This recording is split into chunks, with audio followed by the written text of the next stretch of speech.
anything for Master. Hey, what is going on, Even at the everybody, cost and of my welcome life. to Fantasia. Through For your today, we're gonna be jumping I into shall another prove session of my Epic worth. 7 out today. Got some more I first must show my impressions master for you what I'm guys. capable of. This time around, we're gonna be taking a look at Tidal Rift Elvira, who's gonna be the new Moonlight character that's gonna be coming out.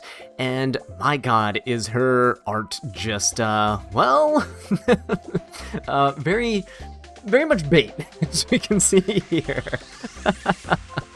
But I really do like the design of like her hair like turning into this like creature and stuff, and honestly, her animations, like this animation right here, really reminds me of like Zio's extra attack on the skill 1, which is really impactful. It's really cool. Would love to see that moving forward for more character designs. But let's take a look at the stat line for Tidal Rift Elvira here. She is going to be a 5-star Dark Elemental Mage of the Pisces star sign. For those of you guys who are unfamiliar with the star sign, Festivita is a good example of a unit that runs this star sign, and same with Witch of the Mere Tenebria, right? Now, one thing to note about the star sign is while they have pretty decent speed, nothing too amazing, but 120 speed is nothing to laugh at, they do actually have quite a bit of HP, quite a bit of bulk, right? As you know, with Festivita and such, you can get quite tanky with her.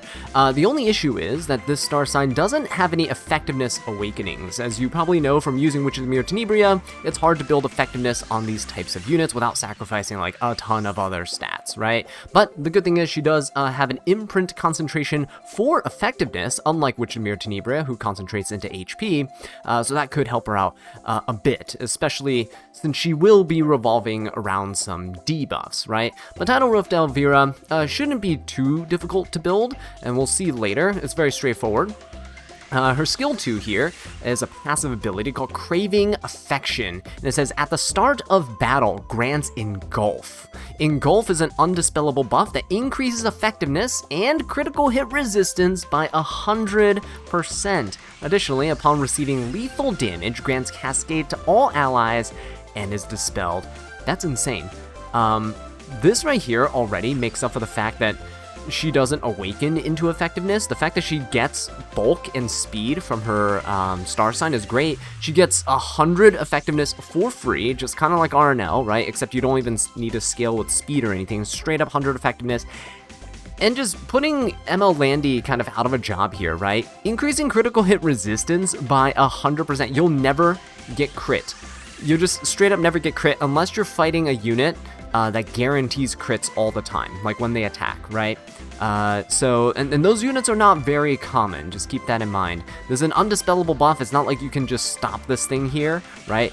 Even if you seal it, because this is already a buff that's there on her, it's still gonna apply, so you can't even stop this from happening. Now, for the rest of the ability, the passive says, when attacking, penetrates the target's defense and cannot trigger a critical hit or a heavy blow. So, yeah, incredibly powerful, right? You don't care about any of your opponent's defensive units, so things like Boss of Runka, things that are really tanky, high defense, you penetrate it completely. Now, this does mean that all of her skills do crumble if your opponent has something like an Empyrean Ilinov, for example, on the other side, right? Something that just has defense penetration resistance innately as well, like Apoc Ravi, for example, might be something that you can consider, although we'll talk about that later, because that's not really going to be as easy as you think it's going to be.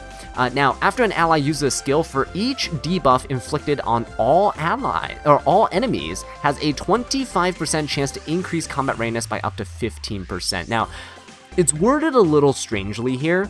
I believe it means that the debuff has to be on all of your opponent's units, right? So let's say if you just seal one unit, let's say you like Archdemon seal a single unit, it's not gonna count, right?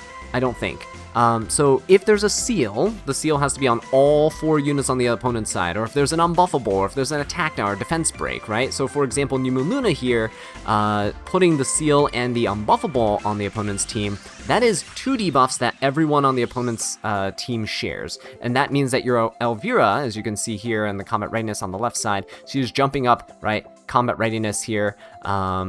To compensate here. She's also running Twilight Calamity, which is kind of interesting, because while this is Elvira, she does kind of look more like an ML Ida, at least with her profile picture, more so than an Elvira, right? I don't know. It looks more like an ML Ida than Solitaria does.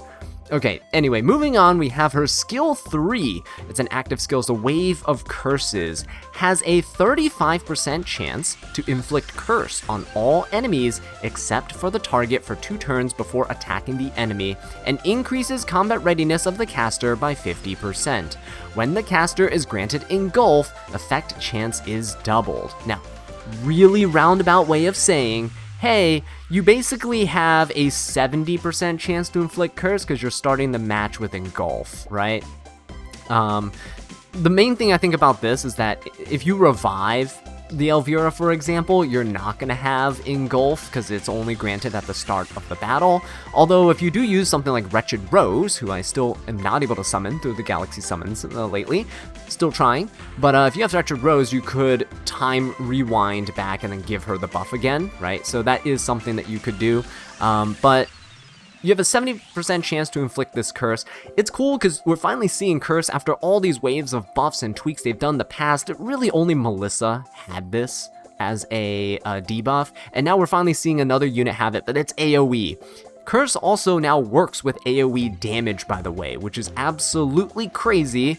You can deal a lot of damage indirectly to a lot of units really quick. Now, you're thinking 70% chance, Azza, this is garbage, but Smilegate being Smilegate, you saw what they did with All Bad Ludwig, right? Nerf the rates of your effects applying, so you can't just build turbo speed, so you have to farm Weakening Set. Now, I know a lot of people are gonna hate on the Weakening Set and stuff. I actually kind of do like this design.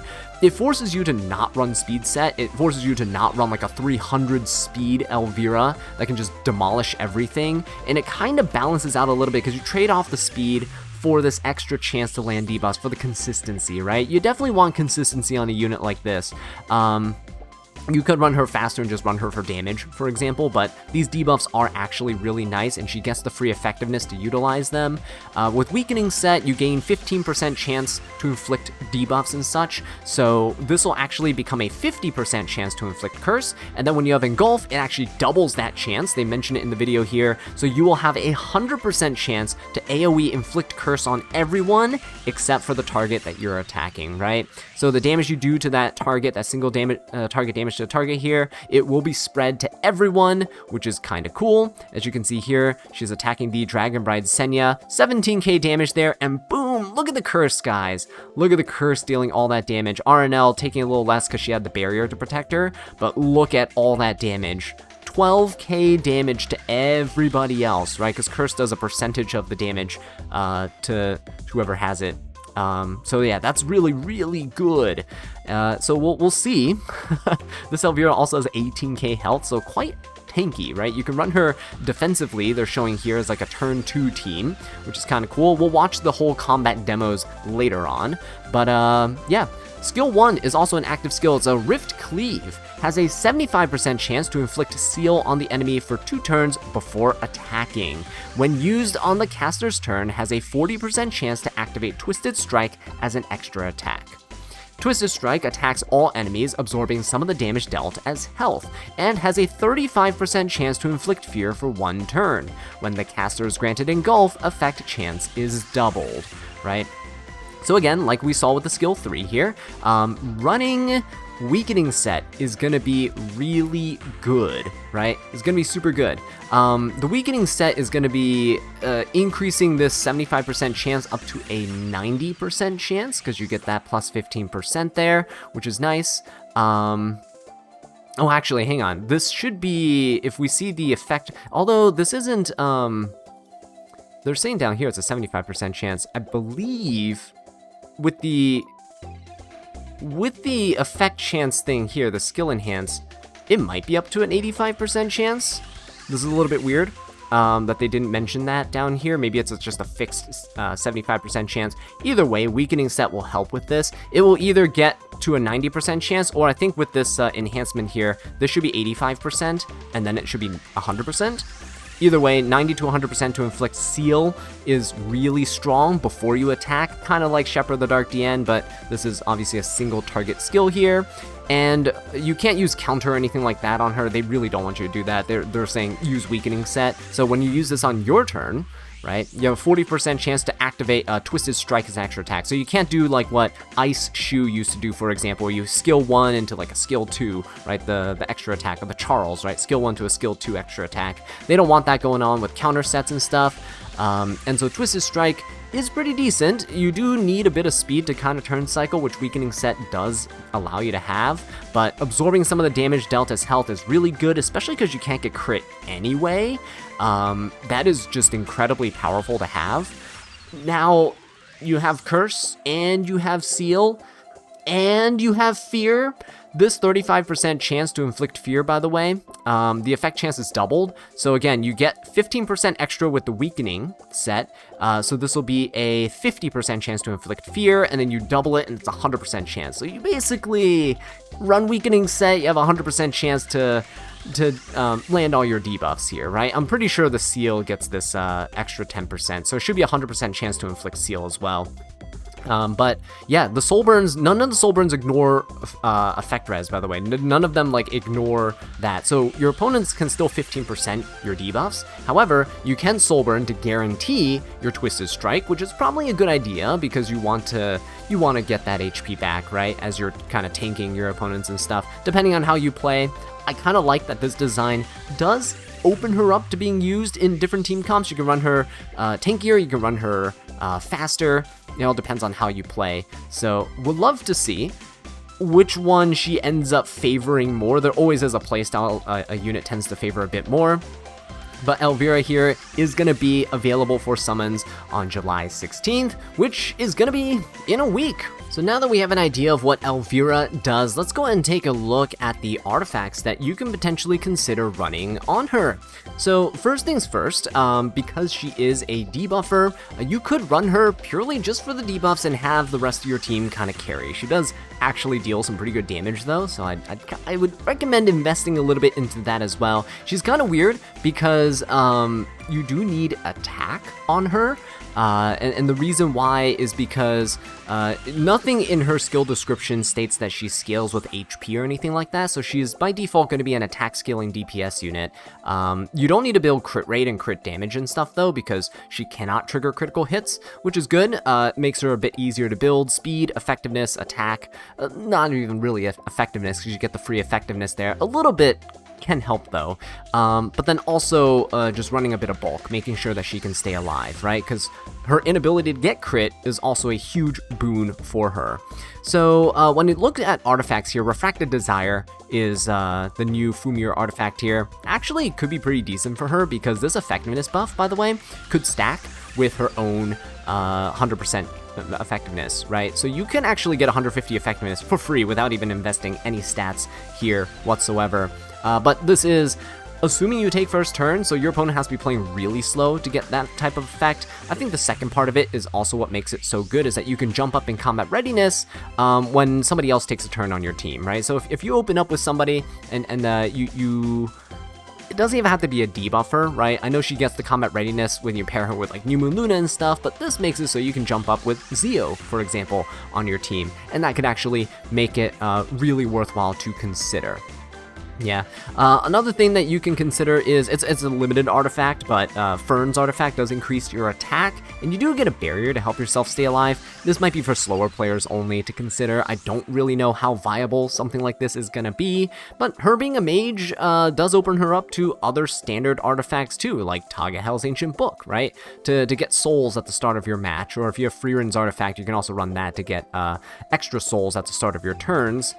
So that's something to consider. In the video, they actually show her running Ida's artifact, which I do not have. So let me go here and show you guys Ida's artifact, which right here, Twilight Calamity. It actually does increase your effectiveness. So if you max this out, it will be a 30% effectiveness gain, coupled with her 100% effectiveness from her buffs, from the Engulf. Then she has 130 effectiveness, which is a pretty solid starting point, right? If you imprint her with herself, that's almost another 30%, so you're going to get like 160% effectiveness, which in most cases is enough to do the job without any other effectiveness, so pretty good.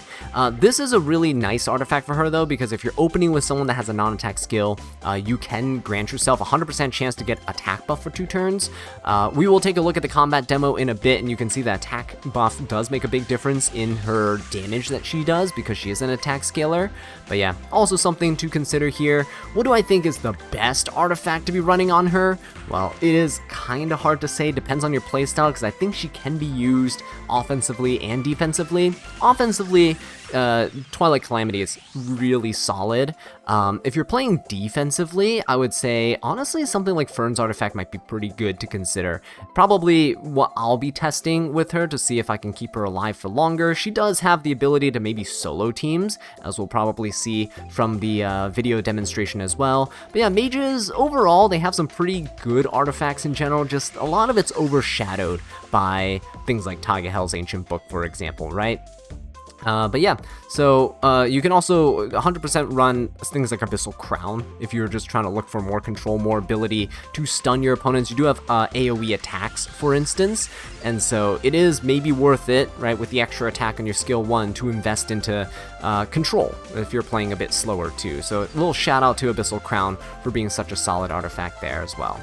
When it comes to gearing your Elvira, it's actually really straightforward, as I mentioned all throughout the video here. The recommended set is 100% going to be Weakening set, just because it provides you that additional 15% chance to inflict debuffs, right? And also gives you that little bit of speed, so not as good as a speed set, but good enough to still be running, right? Middling speed units around 230 to 260 speed are also still pretty solid in general, especially with the additional bonuses from consistency that you get from weakening.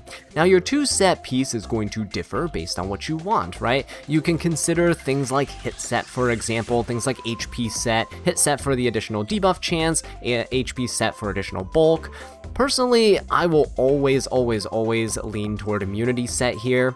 Immunity set just because you are in a middling speed position, and she does, while she is, going to be cutting in a lot of cases, right, jumping up in combat readiness and doing all that stuff, it's still nice to just not be controlled by your opponent straight out the gate, right? Being immune to things like Perfume Bibulus and other units that might potentially cut you if you're not playing super fast, if you're playing a slower team, is very good. Keep in mind that she doesn't benefit from penetration set because she already defense penetrates fully, but you can get extra damage out of her by running a torrent set, especially if you're playing really fast, aggressive, you just want her to deal damage. The fact that she already penetrates defense and ignores it completely is super solid, so this will just increase her damage output directly, which can be very beneficial. Now let's go ahead and take a look at a sample build we have for our Elvira. I'm running a speed set here, but it's because I really don't have the weakening gears to try to put on her to showcase this to you guys, so I'm doing my best here with what I got. I did try to choose some gear pieces that are relatively low gear score that like really don't have great or optimal rolls, and hopefully it will be something that's kind of achievable. You don't need this effectiveness, by the way, on her technically, assuming that you do have, this is also assuming she has like self-imprints, right, because you might have a couple Elviras laying around, but optimally you get some imprints on her, you raise her effectiveness a little bit, maybe through a couple of substats here and there. Again, artifacts can help as well in terms of that. She already gains 100 at the start of the match, so you're going to be good in most cases. Debuffing units that have up to 100 effect resistance.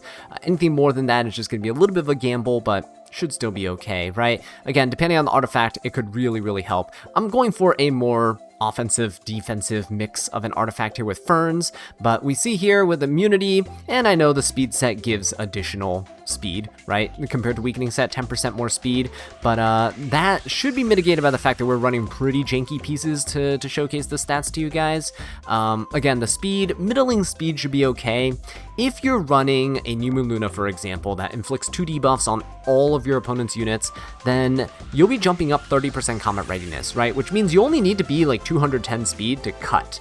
And additionally, if you're only inflicting 1 debuff onto everyone on your opponent's team with a 300 speed unit, let's say, you need 255 speed, right? But again, are you really using the Combat Readiness gains? That will depend on how your playstyle is. If you're going way more aggressive, you're probably not, you know, running things like immunity and stuff anyway. If you're going more aggressive, you're probably playing a bit faster, playing a bit more damage heavy, right? And you're going to have a lot more openers that can also push up your combat readiness and stuff too, right? Renewed Will and all these other opener artifacts are fantastic to pair with any DPS unit. But for this here, we have a little bit of speed, a little bit of bulk, trying to stack as much attack as possible, and whatever random stuff that you have laying around, like extra stats on the weapon that you don't know what to roll for, just throw an effectiveness there. It's the only other useful stat for her. Anything that's not attack, anything that's not speed, anything that's not bulk should just go to effectiveness, and you should be good to go. But pretty straightforward to build her, I would say, and this is probably something I will be testing out once I farm some weakening pieces. We'll see what RNG decides to throw into my lap. Now that you have a better idea of how Tidal Rift Elvira functions, let's go ahead and take a look at what she does in practice, right? Our opponent here has a very aggressive team. You can see there's RNL, there's RB, and they also have some protection with Dragon Bride Senya and Witch of the Mirror Tenebria. Tons of damage coming out here. Now, is it super realistic for RTA in this case? No, because they can just snipe down Elvira directly if they wanted to.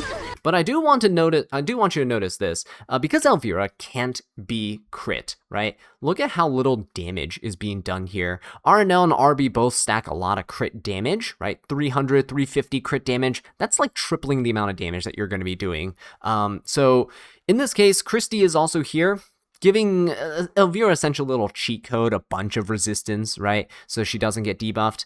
But we already see that this is a turn 2 team. You're playing really slow, you're playing defensively, right? You have your Nurse Yoha here, you have your Empyrean Ilanov, and, well, Nurse Yoha is getting destroyed by this Witch of the Mirror Tenebria. However, Tidal Rift Elvira we see has 18k health in the bottom left-hand corner, right? Tons of bulk here. And look at that damage. Look at that damage that was inflicted, right? Once she goes in, she inflicted the curse onto everybody, right? So about 17k damage onto this Dragon Bride Senya, and then boom, right? Arbiter Vildre, we don't even get to see how much damage was dealt to him, way more than he has, but we can assume it's about the same, right? 12k damage onto the Witch of the Mirror Tenebria. RNL took a little less because they had the barrier mitigating most of that damage there. So yeah, we can definitely see that the curse is nothing to laugh at. This Elvira, by the way, 18k health, should be about as tanky as you're gonna really need, because you don't need to worry about getting crit, and plus you have the self-healing from her extra attack. So this is a pretty decent bulk, I would say. We don't know what her defense stat is, but it is probably safe to say that she's either running an HP necklace or an HP ring here, right? And with that, that's actually very impressive for the amount of damage that she's doing, considering that she is probably not running both attack necklace and attack ring. So we'll see how much damage the Arbiter Vildred does. As you can see, not that much here because he cannot crit, right? And of course, it's not perfectly scaling here because Christy is absorbing some of the damage too for the Elvira. Right, and then we see the Dragon Bride Senya coming in, finishing off that Nurse. So basically, no one on this Elvira's team ever took a turn, right? Basically, if you play turn 2, you know exactly how this feels to fight against the Cleave team. And let's see what Elvira can do as a solo DPS. Gonna Soul Burn to guarantee that extra attack, get some healing and stuff, right? Seals the Dragon Bride Senya, extra attack comes in. Look at that damage, guys. Look at that damage, right? The curse inflicting so much to the RNL, the curse also inflicting a little bit to the Witch of the Mirror Tenebria here. But overall, it is very, very solid damage, yeah? So she heals up to full, and even though RB snaps out of fear, because, you know, that's what always happens if you're trying to inflict some debuffs onto your opponent, we see that Elvira's not really taking that much. Still quite a bit, right? About 4k damage, but with another Soul Burn, you can guarantee that you do the extra attack, and with that extra attack, you do heal. The healing isn't great, isn't super amazing, but it is enough to keep her in the match here. And because of her speed, even though it is middling speed, you're not running a full speed set or anything on her, you're still going to be able to lap around these types of units, these types of slower, tankier units, right? So she is doing pretty good. Now, in this example here, we're seeing there's New Moon Luna that's going to be opening up. She has Tagahel's Ancient Book, probably going to be sealing an unbuffable on the opponent's team, right? But you see a turn 2 team on the other side. Bossarunka, you have Perfumer Bibulus, Notos, right? ML Bologna, and you have an Elvira on Twilight Calamity. Twilight Calamity is great because it does provide you a bit of effectiveness, but most importantly, provides you that attack buff if your ally uses a non-attack skill. So if you're opening with something like New Moon Luna, not only are you inflicting both seal and unbuffable to your opponent's side, but you proc the Elvira here. She's going to jump up in combat readiness 30% because there's 2 buffs on placed on each of the opponent's units. And then you get the Twilight Calamity attack buff, right? So this is going to be huge in terms of damage. This is not going to be realistic for every time you use her, but you're also going to notice one thing. She's 11k health, so definitely running more damage here. Probably attack necklace, attack ring, right? Very low bulk. But that might be enough in a lot of cases. Look at this. Into a Proof of Valor, Bossarunka, you're dealing 24k damage. That is absolutely crazy stuff. Not only that, but now you have Curse on everybody else too. Vildred gonna come in and deal some damage, but look at how much curse damage is being inflicted. 26,000, 25,000, 24,000. I know it factors in a bit of Vildred's damage here as well, but oh my god, guys, that is insane. Like, the ability to just finish off units like that so quickly is ridiculous. And of course, in a Cleave team, she's not the only DPS here, so you have help from your allies. In fact, Wander Silk doesn't even need to take a turn. You can just come in here with Elvira and finish off the last unit, because she is just so consistent and so versatile. Last but not least here, guys, let's go ahead and talk about some potential things that you can use with your Elvira and things that you can use against Elvira, right? When it comes to using things with Elvira, if you're trying to play fast, if you're trying to play aggressive, anything that will do AoE debuffs to push up her combat readiness is going to be nice. Things like RNL here with an AoE Fear on her skill 3, not too shabby, especially because they get free effectiveness as well, rendering a lot of Knights and Soul Weavers and stuff with about 100 effectiveness kinda useless, right? Things like Briarwitch Assyria, also super solid because she has the Unable to be buffed, that's 100% chance to be applied to everybody. You can also Soul Burn this to ignore effect resistance. She also prevents your opponent from reviving. Really great unit to use with her, right? For all the debuffs that she brings to the table. If you land the defense break on everybody on your opponent's team, that's an extra 15% combat readiness for your Elvira to get. You also have non-attack skill units like Swift Flagbearer Sigrid, right? The AoE Fear on her skill 3 is also nice. The increased speed is pretty good as well, so that is definitely going to be a boon for your Elvira because she needs the speed to kind of turn cycle a little bit. You also have things like Sea Phantom Politis. Not only do you inflict a speed down to your opponents, but you can actually Soul Burn to ignore effect resistance as well. You Enrage too, so you get that extra 20% attack buff on top of, let's say you're running Twilight Calamity, you're getting that attack buff there as well, right? Witch of the Mirror Tenebria, also going to be something to consider. Obviously, her skill 3 has the AoE block. Now, you can't Soul Burn this to guarantee you apply this to everybody, but still, block is very strong to use because then your opponent can't cleanse the curse. They can't cleanse the seals. They can't cleanse any of those shenanigans that you're going to be putting onto them, right? Likewise, sealing, right? You have New Moon Luna. If you have opponents that are trying to cut you and all that stuff, build a really, really fast New Moon Luna, Soul Burn that skill 3, sealing and unbuffable, you can just push up your Elvira by up to 30% combat readiness easily, and then if they do have things like defense penetration resistance on Empyrean Ilanov and stuff, you don't really care. I know Elvira can also seal herself, but hey, this makes your first skill 3 that much more impactful on the Elvira because you don't have to play around the Empyrean Ilanov. And there's many more units that you could be running, but those are just a few examples, right, for aggressive team combos. Faithless Lidica, also going to be getting a buff, by the way. Her buff is going to be kind of cool because she is going to be getting what used to be Ruiza's exclusive buff here, the Laceration, which means that you can just injury down your opponents by a ton. So yeah, there's no limit to the amount of injury that you can apply with this. So Elvira coming in, you can just fully injure your opponent down when you lacerate everybody with your Faithless Lidica. We'll see if she gets her speed EE and stuff when her updates go live.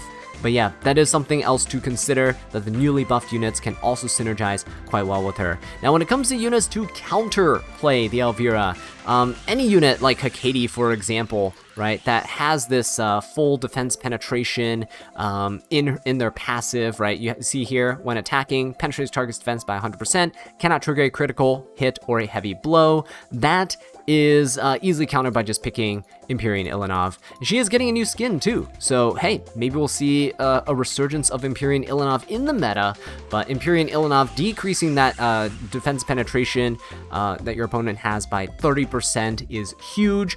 Basically, units like Elvira will do PP damage against you, and you will probably be able to survive. Another unit that has this, although it is in a buff form, is Diane. Diane's not really used right now because she is kind of vulnerable and susceptible. Block debuff, for example, is very, very strong against her. But yeah, defense penetration resistance for 3 turns, also pretty solid. Defense buffs are kind of doo-doo against the new Elvira because, again, she penetrates defense. But if you do get the penetration resistance plus a defense buff, you're set, and you're probably not going to be suffering all that much. But yeah, other than that, trying to go for a seal on her is also pretty good. So going for something like a New Moon Luna of your own, sealing the Elvira's passive is great because then she doesn't get that defense penetration, just like Hecate, right? Because it's all tied to the passive ability and not to each individual skill. Same thing with going for something like a Shepherd of the Dark Diane, right? Can work both ways. Really good with the Elvira because AoE seal, you push up your combat readiness and stuff.